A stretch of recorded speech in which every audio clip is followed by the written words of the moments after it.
Ferdinand Ngongo n'est pas seulement un bandit, il n'est pas seulement un féman international, il est aussi un manipulateur à feu de l'opinion publique. En même temps, il est un entrepreneur de guerre.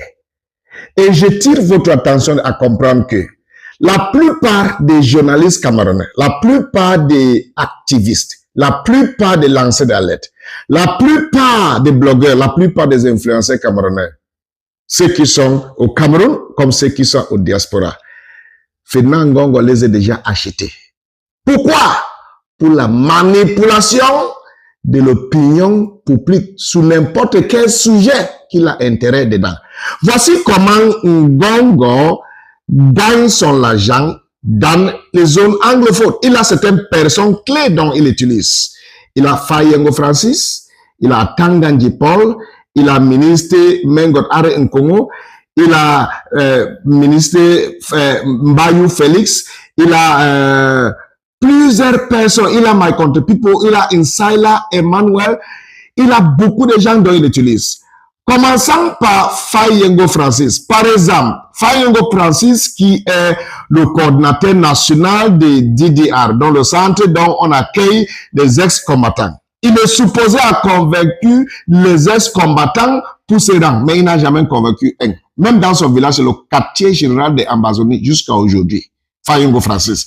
Et il a un rapport où il a donné un rapport officiel qu'il a fait rendu 3000 combattants ambazoniens, donc ils sont dans le centre DDR. Mais si vous partez dans le centre DDR à Bouya ou à Bamenda, il n'y a pas plus que 300 personnes dans les là où il y a les ex-combattants. Il n'y a pas plus que 300 ex-combattants là-bas. Mais le rapport nous dit, le rapport officiel nous dit qu'il y a 4000 ex-combattants qui sont dans le centre DDR. Vous pouvez faire vos enquêtes vous-même. Qu'est-ce que c'est passé? Un grand marché.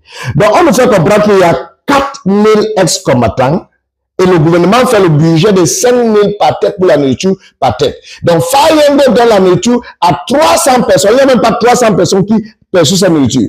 À 300 personnes. Et 3700 personnes, l'argent de 3700 personnes dans la poche. Il partage ça avec Ngongo. Et même les 5000 par tête par jour, il ne dépense pas jusqu'à 2000 par tête par jour. C'est un grand marché. Et le centre de DDR qu'on a conçu à Misselele et à Bafout, il a dit que pour Misselele, il a dépensé 1,5 milliard. Et pour Bafout, il a dépensé 1,2 milliard. Et c'est un grand marché pour M. Ngongo, la crise anglophone. En plus de cela, il a le ministre